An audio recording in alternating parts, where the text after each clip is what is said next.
drone knows exactly where it's going. We will map out the pool to tell it where to go.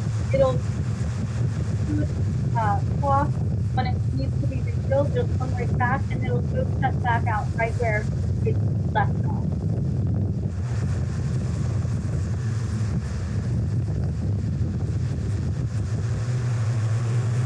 Turn around here, and then you'll see how you turn around. You see little specks around out. Now it looks like it's going randomly, and actually, after you put the corn off with the rest up, you'll see that it actually is.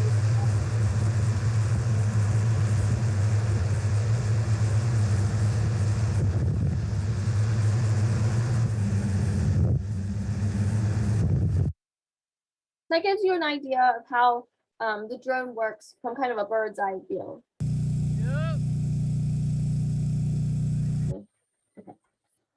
This is what Kirk is looking at when he is watching the drone. You can see that the green arrows here show you where it's already covered. The yellow is where it's going to be covering. It gives him all this different information that he uses while he's flying it, the height, how much the battery power is left. So he can watch it pretty much like he is riding on the top of it because it has a little video camera.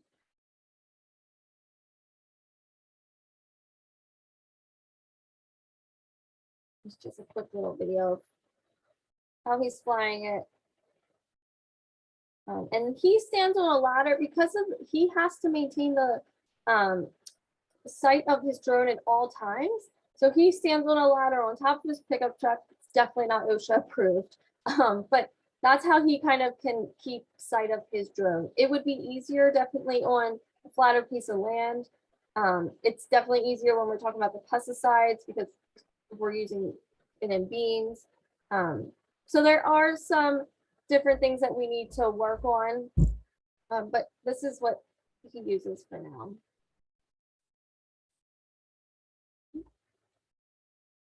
Okay, so after the corn was taken off, myself and Andy went back October 21st to evaluate the stand. We basically made out of zip ties a little thing that covers 1 square foot, okay? And I threw it down randomly throughout the 26 acres to count the plant population. So throughout that field, it was about 3.5 plants per square foot, which is not bad. We didn't know what we were actually getting into, what it would even look like. You can see that they have pretty good vegetation. This gentleman, he takes the corn off after we left. He then puts his cows on here. They will graze the radishes and then he'll take them off when it's done, let them grow up again. They will then winter kill. And so they kind of serve multiple purposes, not just as a cover crop.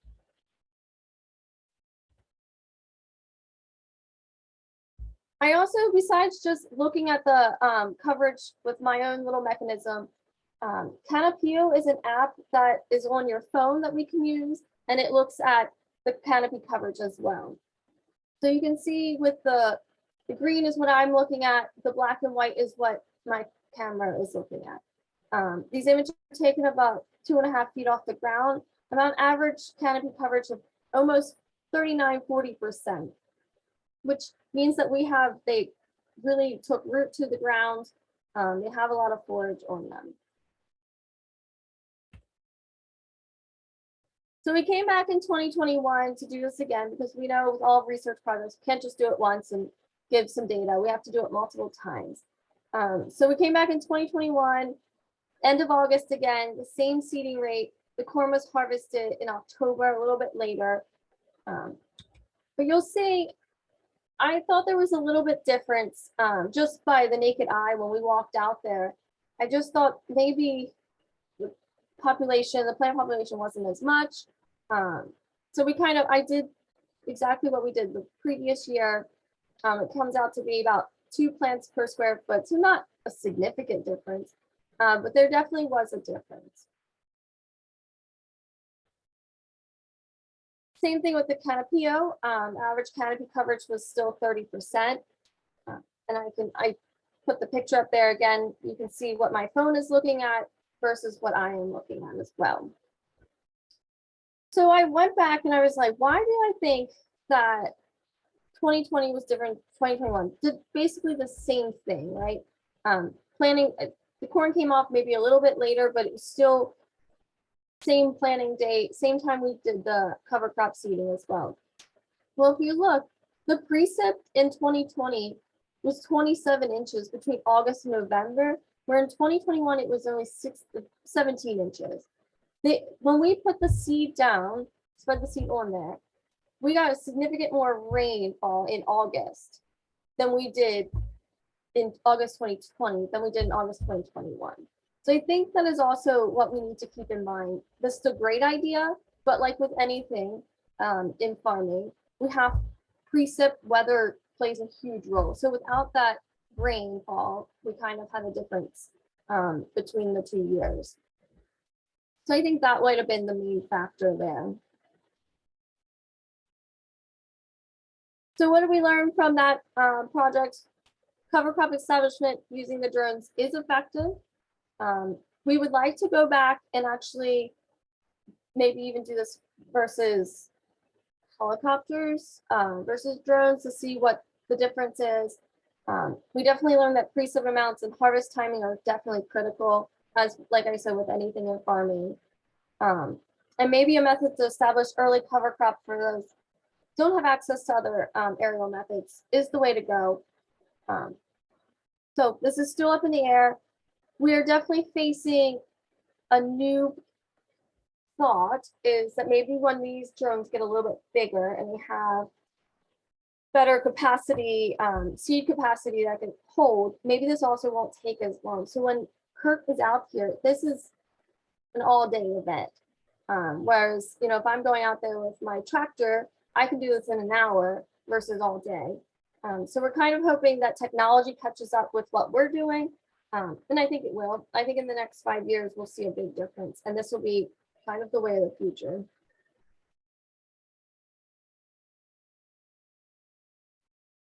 So our next step of our research project was applying pesticides with the drone as well. This was more of Andy's side of things. He is a pathologist and he works with fungicides quite frequently in the ag world. So why were we interested? Same way, the irregular fields, we wanted to find something that we can apply products in season. And this is just an overview of our maps of our fields up here. You can see they're very squirrely, small. So we definitely, getting these big rigs in here it's not always feasible for us, as well as with these airplanes. Like I said, on the shore, you see them all the time. It's quite common, but up here, we don't see them as often. And when we do see them, since we have quite the urban sprawl up here, it causes a lot of controversy with our folks. So we want to see, can these drones deliver the adequate spray coverage? With the drones, we're using a really low application volume versus the helicopters and the airplanes. So in 2020, we did this as well. We actually had 2 drone pilots this time. The top picture is of a gentleman who's based out of Pennsylvania, and he had a HSE drone versus what Kirk's was the DJI drone. I honestly cannot tell you like the difference in them. They're just like different types of cars basically. But Kirk's did have, you can see this fixed boom here on the bottom. There's 6 nozzles here that are fixed, whereas Kirk's his nozzles are actually on the propellers, and there's only 4 of them.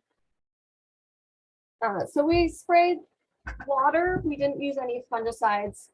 We sprayed water on the corn, and we also did it on beans as well. So we're about 4 to 6 foot above the canopy of the plant, going about 16 miles per hour, and they're delivering about 1.5 gallons per acre.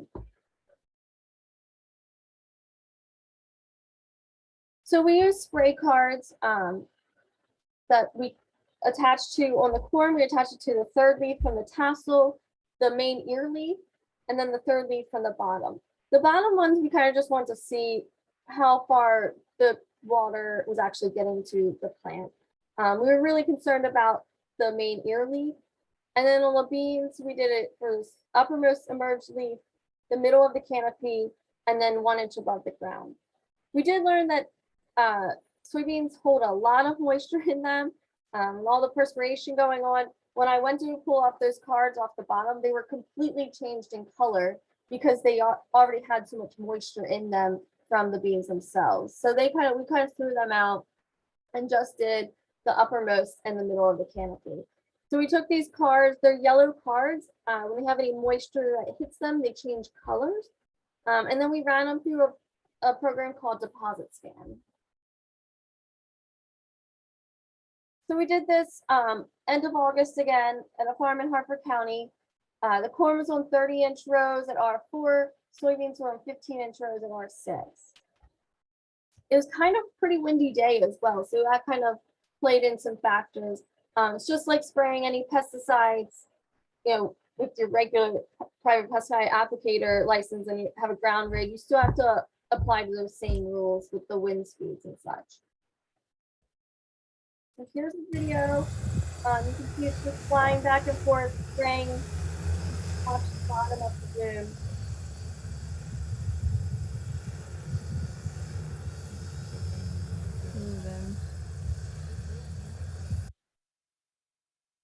Quick little video.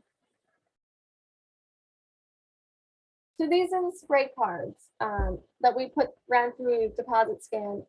We were looking at droplet size, droplet density, and then percent coverage. So coverage, here we are looking at both the HSE drone, which is drone 1, and then the DJI drone, which is drone 2. So the red drone, you can see we're getting averaging about 1.5% coverage for the top and the middle ear leaf on the corn. And then the beans, we're almost about 2.5% coverage and for the top leaf, and then about a little less than 1% for the middle. When we look at the DJI drone, it's a little less than what the HSE drone has done. And we kind of think maybe because of that fixed boom, when you have the DJI drone, it does kind of wave a little bit while it's moving and such. And I just don't think that it can propel it straight down. But that's definitely something that we learned while we were doing it. So they about 1% coverage for the top corn ear leaf, a little less than 0.5% for the mid and bottom for the corn. For the soybeans, we reached that 1.5% coverage, and then barely anything for the middle of the soybeans. When we looked at droplet density, they kind of are pretty much the same for the top of the corn. We're looking about a little less than 20 drops per square centimeter. Middle ear leaf, the HSE drone again did better than the DJI drone. We're reaching about 25 drops per square centimeter. When we look at the soybeans, they look pretty much the same. I'm not sure why it was different on the coverage versus the density. Something just to compare again. But when we are looking at these drones, we want to look, I put these numbers down here at the bottom, 20 to 30% droplets per square centimeter for insecticides. We're looking at 30 to 40 droplets for foliar herbicides and 50 to 7 for fungicides. So if we go back here, we're really not hitting the mark that we would be interested in for fungicides. We could get by with insecticides, but we wanted to look at fungicides. And so we kind of knew that we had to change some things up for 2021 to get that coverage. So we came back in 2021 and said, okay, what do we need to do better? to get the coverage we're looking at. So we need to modify that flight speed so that we can have a higher application volume, right? So we looked at 2.5 gallons per acre and 5 gallons per acre versus that 1.5 that we did in 2020. So you can see here, this 2021 spray coverage, we just used one drone, the DJI, because we couldn't get the HSE gentleman back in. He was booked up. Funny, these guys are very popular in the ag world and they're very hard to get.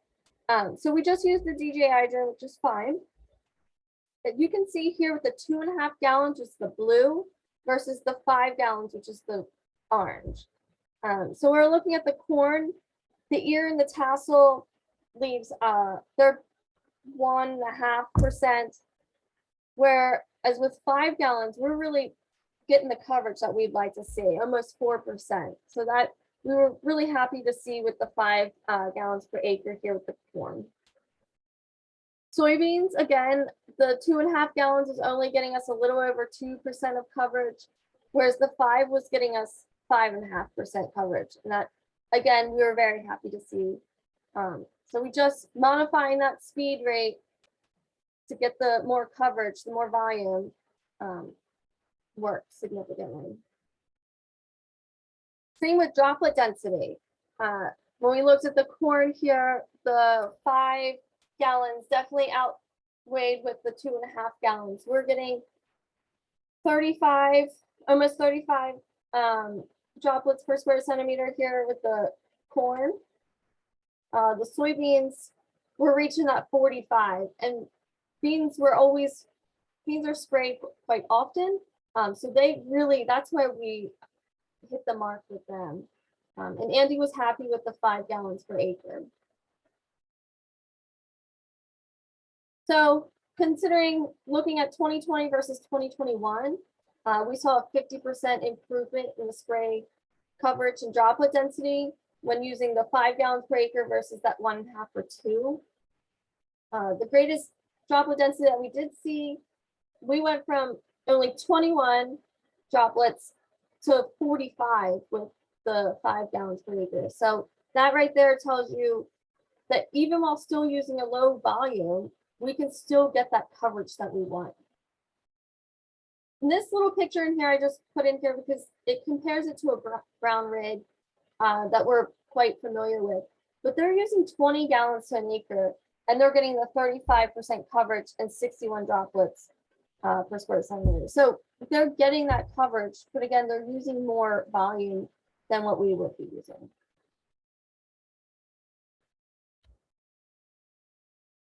So just in summary of our pesticide drone work, applications, the 5 gallon offer the better coverage for the fungicides, and then the better droplet distribution. So moving forward with 2022, we're going to try, our fingers crossed, to get the helicopter or a airplane up here to do both, to spray and for seeding as well. Our biggest problem is getting them here because we don't really have a lot of folks that use that equipment up this way, so they don't want to fly for just one little small research plot. But we're going to look at it again. We're also going to, with the seeding, we're going to look at increasing the seeding rate as well from 12.5 to maybe 15 pounds. So we're going to do the same thing again for the 3rd year, just modifying some things a little bit just to see what we can get. So with that, that is my presentation. I'd be glad to answer any questions that you have.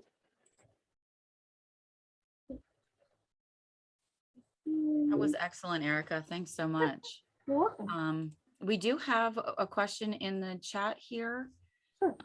That's looking at how does radish establishment with a drone compare to cover crop establishment with a tractor? So that's something we're going to be looking at this year as well. I would, from looking at my just like every day, I would say the tractor would be better establishment, but the problem with the tractor is that you can't get into in-season corn. And so with soil conservation practices, we're trying to get that early cover crop establishment to help with that better, the impaction and the soil erosion and runoff situation. So the earlier we can get it in, the better. So by using a tractor, you have to wait to get the corn off the ground. And, sometimes with weather, it tends to be into October. Yeah. Great. And kind of the second part of that, what are the typical canopy cover plants per acre or per square foot, I guess, for tractor applied? So I've had this question every time I've had this, and we don't know because we haven't actually looked at that. And I Googled and it wasn't really clear. So that is something we're gonna look at that this year because I wish I had that answer. I don't actually.